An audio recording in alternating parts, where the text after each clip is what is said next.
What? What? What the hell is this? Harumph. I didn't get a harumph out of that guy. Give the governor harumph. Harumph! You watch your ass.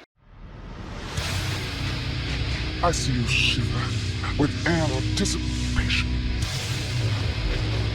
Let the show begin.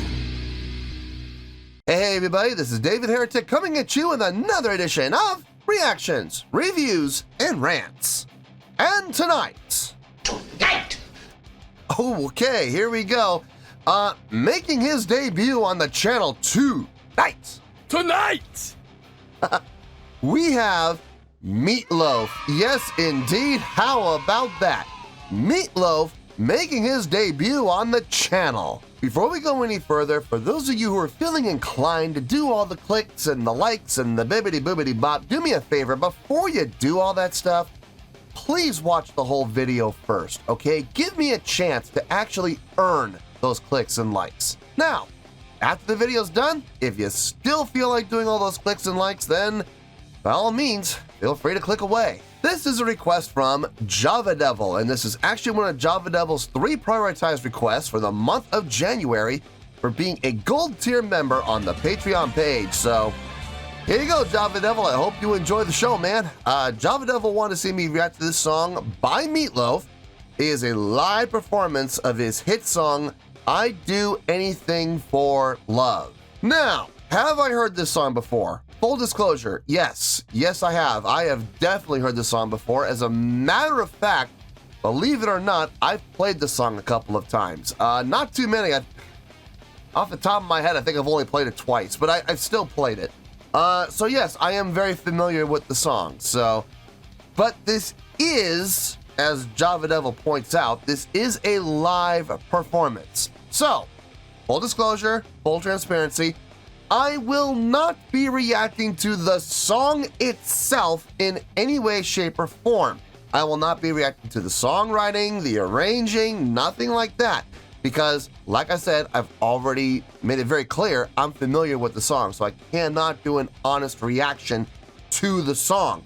I will only be reacting to, evaluating, and scoring the live performance. I'm talking about stage presence, stage energy, stage interaction, crowd interaction, showmanship, production.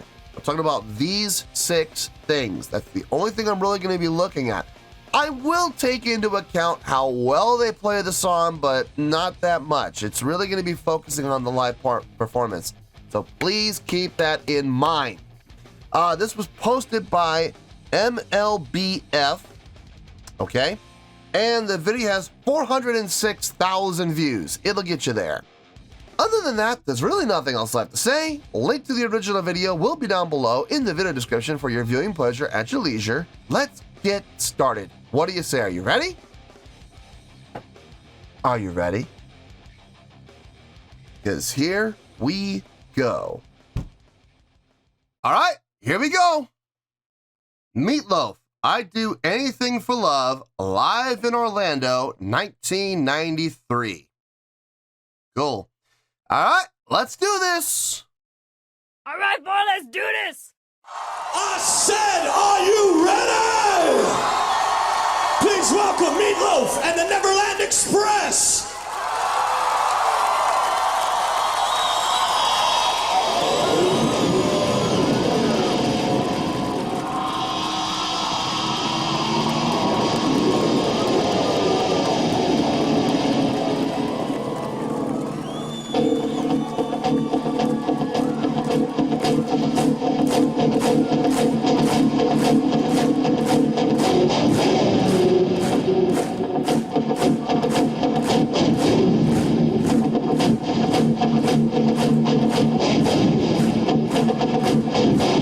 Well, I really hope he has tuning locks.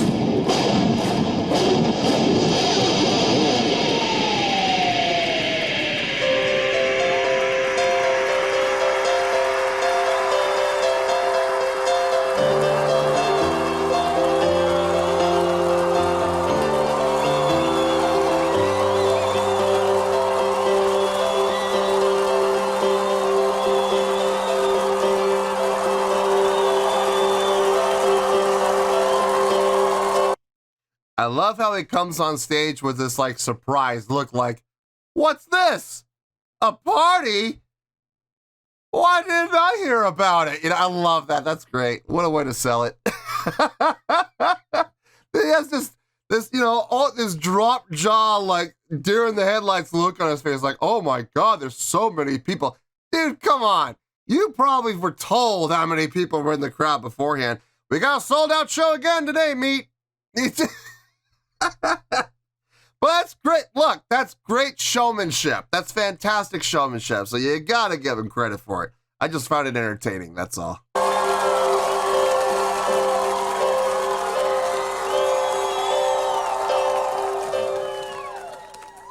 And I would do anything for love. I'd run right into hell and back. Oh, I would do anything for love. I'll never lie to you, and that's a fact.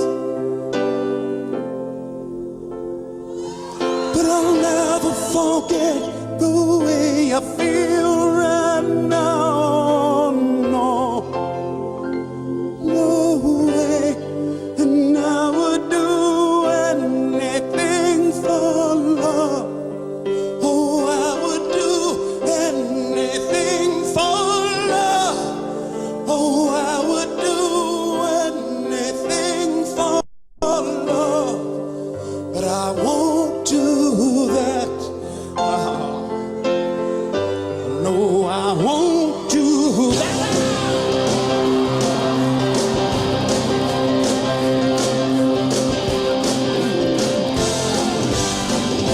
Some days it don't come easy, and some days it don't come hard. Some days it don't come at all, and these are the days that never end. And some nights you're breathing fire, and some nights you're covered in ice. Some nights you're like nothing I've ever seen before. Again, and maybe I'm crazy. Oh, it's crazy and it's true.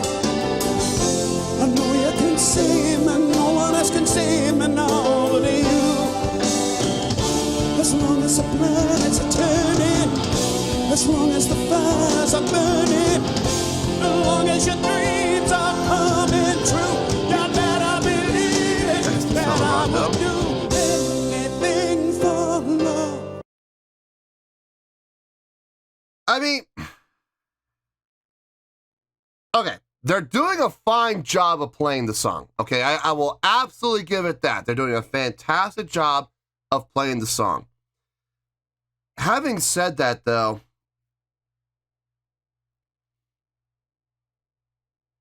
I don't know, man. I feel like there could be more happening on the stage. For starters, I feel like Meatloaf could take the mic off the mic stand and move her on the stage a little bit. I'm not talking about jumping through hoops and stuff like that. I'm just talking about something as simple as taking the mic off the mic stand, walking around the stage a little bit. Even if it's walking around in a circle, at least it'd be moving. Guitar and bass, I mean, they're moving around a little, but again, so many opportunities where they could even like come together and interact with each other. That'd be great, right? I think that'd be great. I'd love to see that. Maybe the bass player could go back and interact with the keyboard player. I know the keyboard player can't really move. He's kind of stuck there, kind of like the drummer. They're slaves to their instruments, right? But bass and guitar, they can move. They have the freedom to move. Be nice to see a little bit. Right now, from a visual standpoint, I'm not terribly impressed. Not terribly. Like I said, they're playing the song great, but the song has very, very little to do with my reaction because, like I've said, I'm familiar with the song, so I can't honestly do a reaction to it. I'm sorry. I'm not going to lie to you guys. So anyway, let's keep going here. And I'll be there till the final act. Oh, I would do anything for love. And I'll take a vow and seal a pact.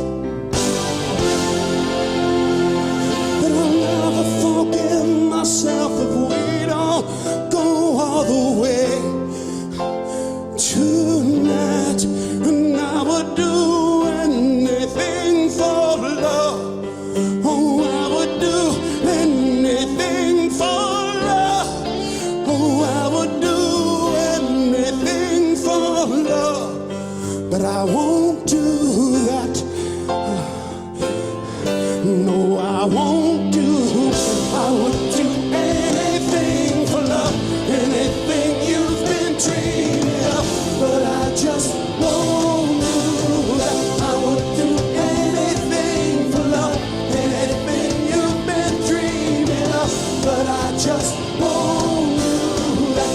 I would do anything for love, anything you've been dreaming of, but I just won't do that.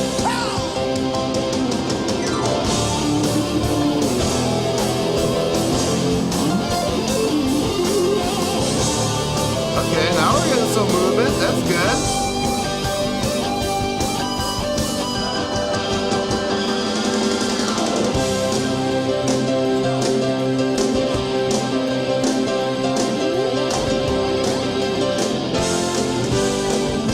And some days it don't come easy, and some days it don't come hard. Some days it don't come at all, and these are the days that never end. And some that you're breathing fire, and some that you're hot and nice, some that you're like nothing I've ever seen before you again. And maybe I'm lonely, so I'm qualified to be. That's just one and only promise I can keep. As long as the wheels are turning, as long as the fires are burning, as long as your dreams are coming true, you better believe it, that I would do anything for love. And you know it's true, and that's a fact. Oh, I would do anything for love, and there'll never be no turning back. But I'll never do it better than I do it with you. So long, and I would do anything for love. Oh, I would do anything for love. I would do anything for love, but I won't do that. No, I won't do. I would.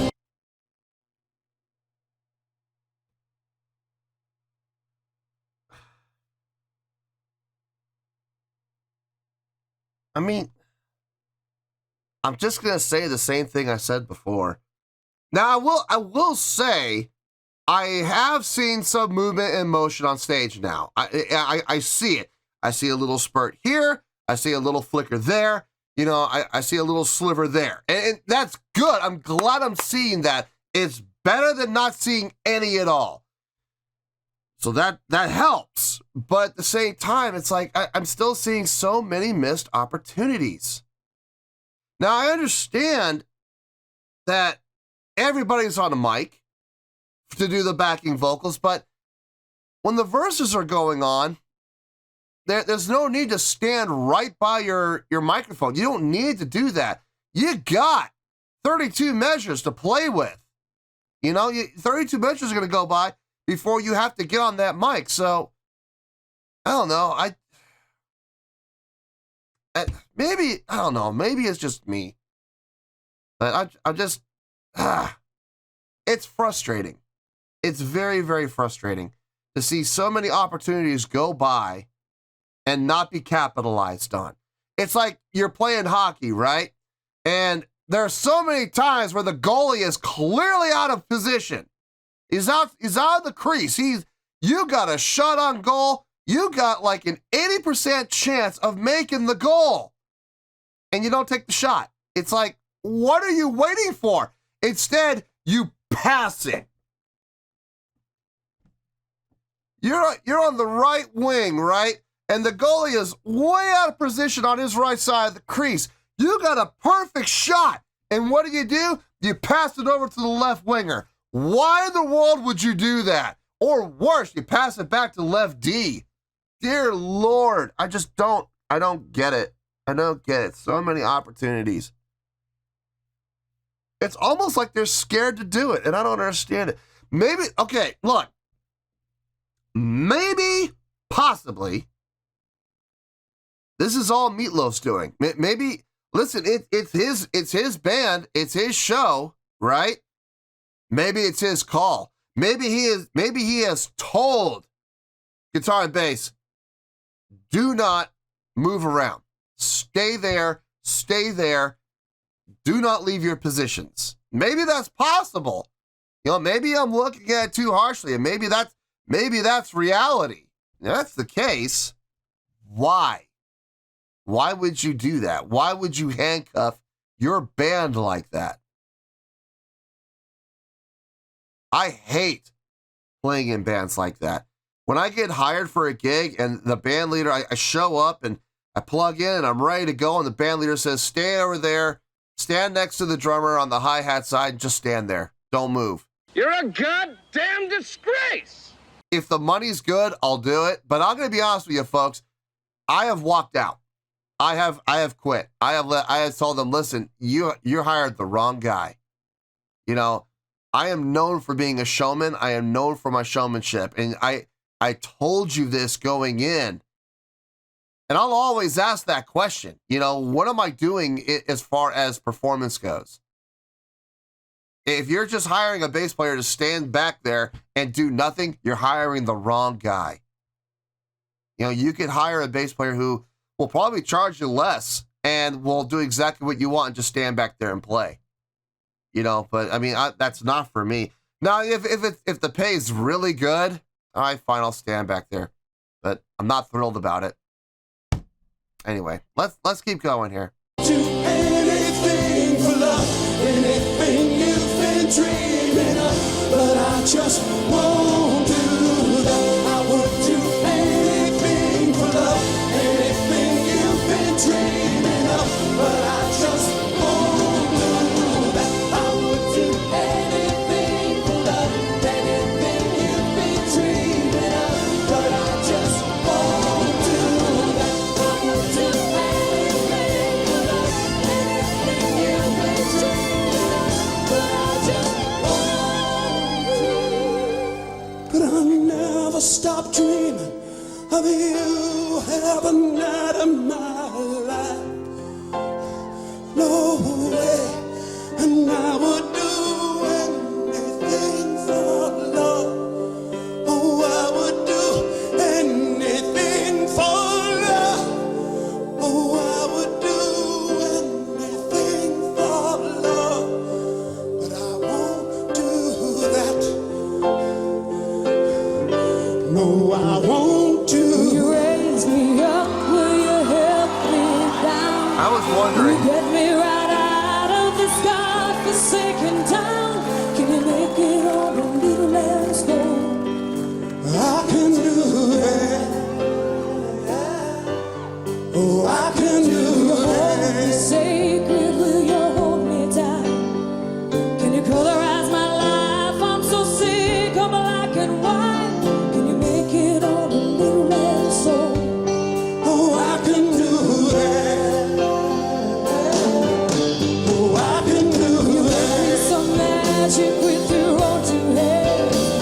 Can you build an emerald city with these grains of sand? Can you give me something I can take home? I can do that. I like that approach. Oh, no, I can do that. To every fantasy I got. When you hold me down with holy water, if I get too high, to take me places I've never known. There we I go. can do that.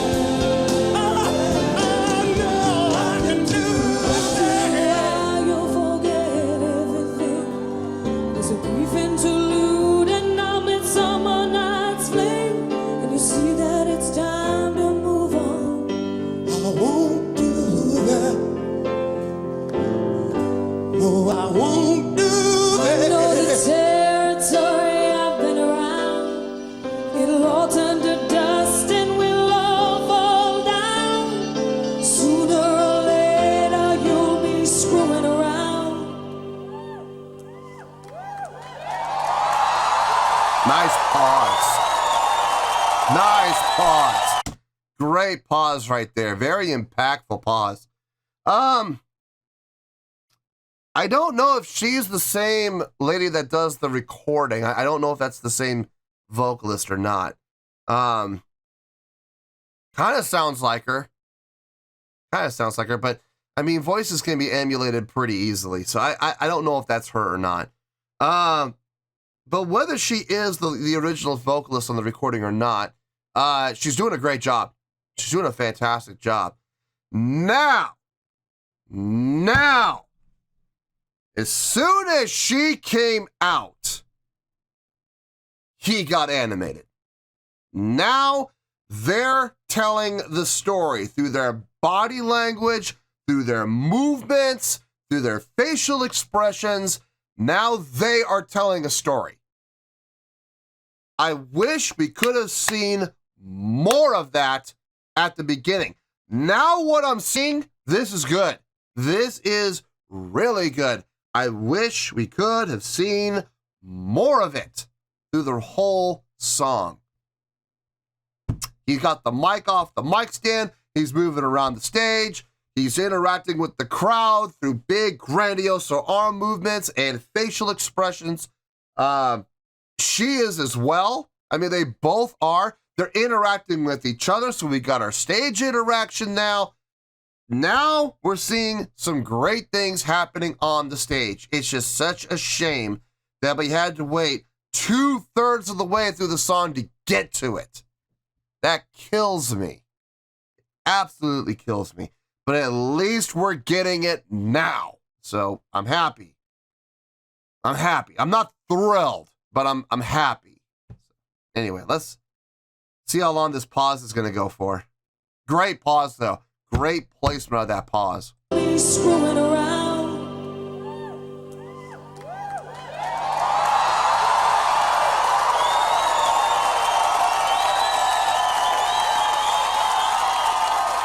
I won't do that. No, I won't do anything for love. Oh, I would do anything for love. Oh, I would do anything for love. But I won't do that. No, I won't do that.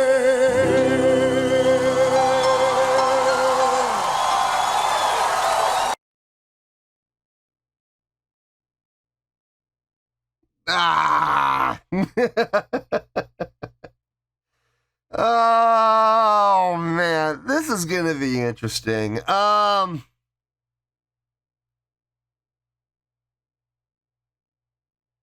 gonna get some hate. I know I'm gonna get some hate. I'm gonna get some heat for what I'm gonna say probably. Let me go brace myself. Let me get my thoughts together. I'll see you in the review and we'll talk about it. Well, there you go, folks. That was Meatloaf with a live performance of I'd Do Anything for Love. This was a request from Java Devil, and this was actually one of Java Devil's 3 prioritized requests for the month of January for being a gold tier member on the Patreon page. So there you go, Java Devil. I hope you enjoyed the show, man. Oh boy, am I going to get some heat for what I'm going to say. Okay. First of all, before I give my score, I need to say a couple of things and just reiterate a couple of things because I know there are people who don't always listen to what I say at the beginning. They just want to jump ahead to the score and they don't listen to my little disclaimer at the beginning. So I'm going to say it now and hopefully everybody has their listening ears on and hopefully everybody's going to understand what I'm trying to convey here. I am very familiar with this song. I've heard this song dozens of times, and I've even played it a couple of times, okay? I know this song. So I'm not going to sit here and lie to you guys and pretend like, oh, I've never heard this song before when I have, okay? I'm not going to insult your intelligence. I'm not going to lie to you guys, and because to be perfectly frank, I'm not going to insult you guys. I feel like that would be a very disrespectful insult to lie to you guys and pretend. So I'm not going to do that. I'm going to be honest with you guys, and I'm going to say, I know the song. I'm familiar with the song. And because I know the song, I'm not doing a reaction or evaluating or scoring the song itself. The songwriting, the arranging. No, none of that has any bearing on this whatsoever. So I really hope everybody understands that. I am evaluating, reacting to, and scoring the live performance. Far more about what we see happening on stage as opposed to what we're hearing. Now, I am taking how well they did the song into account a little bit, just a little bit. But for the most part, I'm basing everything on what I saw. Stage presence, stage energy, stage interaction, crowd interaction, showmanship, production. That is what I'm talking about here, okay? Having said that, on a scale of 1 to 10, I am going to give that live performance, not the song, just the live performance, I'm going to give that live performance a 7.6. Yep, 7.6. I feel good about that score. Let me tell you why. Why? Okay, let's just cut to the chase. The first 2/3 of this, about the first 6.5 to 7 minutes of this, can we be honest here, okay? From a live performance standpoint, talking about what we see, not what we hear, what we see, can we honestly say that what we saw was mind-blowing? No. Can we honestly say that what we saw was impressive? No. Can we honestly say that what we saw was even great? No. Can we really be honest here? Can what we saw, can we honestly say it was even really good? No, not honestly. If I was being honest with you guys, I would take the first 2/3 of this performance and I would put it down in the pretty goods. Okay, I would put it down at about 6.8, somewhere in there, 6.7, 6.8. So many missed opportunities for movement, motion, interaction, both from the crowd standpoint and especially from a stage standpoint. Just a lot of missed opportunities.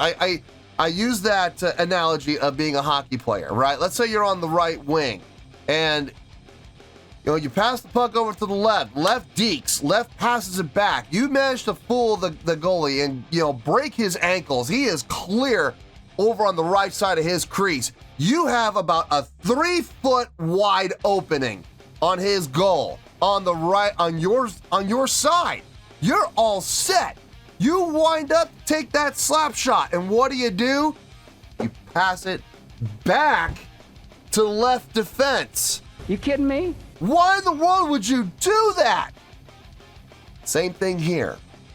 A lot of missed opportunities for the bass player to go back and interact with the keyboard player, guitar player come over and interact with the bass player, or vice versa. Guitar player to interact with Meatloaf. There's so many opportunities that were missed for interaction with each other. So many opportunities missed just to move. Forget about interacting. How about bass player and guitar player? How about they switch? Create some movement, create some motion on that stage. Now, every once in a while, we would see a glimmer of it. Like, all three of them would jut back, on the stage. They would move away from their mics, and they would turn around, and then they would come back to their mics. So, was that movement? By definition, by letter of the law, yes, it was some movement. But it was very little. At least we had that. I just feel like there was a lot of missed opportunities. I really do. Some opportunities for some great moments. How about the guitar player coming and interacting with Meatloaf? I know they're tight. They've been together since like day one of this creation. I know he's the guy, the guitar. I don't know his name. God, it's slipped. It's not James, is it? I want to say James, but I know that's not. Does it start with a J? I think it does. But I know he's been with Meatloaf since like day one. And he does like all the musical songwriting and arranging. He's the man. I know that's the case. What a great moment it would have been to have them interact a little bit, just to go back to back or something, you know? That would have been great. But we didn't get that. We did not get that at all. Now I was curious because, like I said, I know the song. I'm very familiar with the song. I was wondering if they were going to have a female vocalist come out and do the female vocal part, or if they were just going to use track. I wasn't sure how it was going to go. I was thrilled to see an actual female vocalist come out. Now, my question is that the same vocalist that appeared on the album? I don't know if it is or not. She sounds very similar. I mean, it sounds almost exact. So, I wouldn't put it past them to bring the singer that they had on the recording and have her come out on stage and perform live. I would not put it past Meatloaf to do that. I know Meatloaf is very much about authenticity, and what he does on the albums he wants to do in a live performance. So that wouldn't shock me if that was her at all. Now here's the thing. And I know I said I would give about the first 2/3 of the performance. I would give it like, 6.7, 6.8, somewhere in there. It was pretty good, right? So how in the world did I come to a 7.6 for my final score? That last third, when she came out, all of a sudden, all of the things I looked for in a live performance came true. Stage presence. I mean, that was already there. Meatloaf's got a really good presence about him. So it was already there, but still, it was there too. Check, okay? Stage energy, check. Yeah, the energy came up for sure. Stage interaction. Oh, yes, it did. Definitely came up through the roof. So big check there. Crowd interaction. Yeah, I saw some there. I did when he was doing his big grandiose emotions out to the crowd, looking into the crowd. Yeah, definitely there. Check. Showmanship. Oh, yes. Big time check. Absolutely. There you go. Production. There really wasn't a whole lot, if I'm being honest with you. There was some lighting, but that's about it. And that's to be expected at a show like this. I mean, production was kind of a null point, but everything else was there in spades. So yeah, the final third from a live production, a live performance standpoint, I would give that. Oh dear Lord. I would give that like an 8.8. I mean, good Lord, it looked good. It was fantastic. Well done. Very well done. I had no issue with anything I saw out there at all. I wish they had done more like that during the first 2/3 of the song. It would have made a huge difference with me. It really would have. But I'll take what we can get. So listen, I think the final third of that song was fantastic from a live performance standpoint. It was a great job. So 6.8 with an 8.8. Let's see, let's do some math here. 15.6, right? Yeah, but it's only the final third versus 2/3. So will be a 7.8, now 7.6. Yeah, there we go. There it is. So yeah, 7.6. Feel good with that score.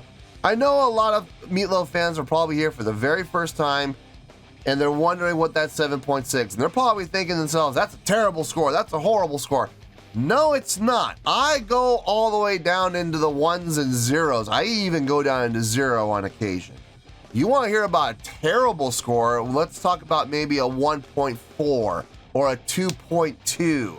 Those would be terrible. Those would be horrible. I'm giving this a 7.6, which by definition is a really good score. Now, if you don't believe me, that's okay. Scroll down a little bit, go down into the video description, and you're going to find my scoring system chart. And what you're looking for is 7.0 to 7.9. Okay? What does that say? Does it say terrible? No. Does it say bad? No. Does it say okay? No. Does it say pretty good? No. Pretty good would be like the 6.8 that I gave the first 2/3 of the song. No, I'm giving this a 7.6, which by definition is a really good score. That final third of the performance saved it from being a pretty good performance. So yeah, 7.6, I feel good with that score, and that's where we're gonna stay. So, 7.6, final score, I have spoken. Well, that's gonna do it for this edition of Reactions, Reviews, and Rants. Hope you all enjoyed the show. Hopefully I was able to entertain you. If I was able to put a smile on your face and brighten your day, then I did my job, and I'm so glad I could do it. If you guys feel like joining the fan base, go ahead and click on that button down there. If you guys want to like the video, go ahead and like the video. If you guys want to ring the bell, go ahead and ring the bell. It honestly doesn't make any difference to me, but if you guys feel like doing these things, then by all means, feel free to do so.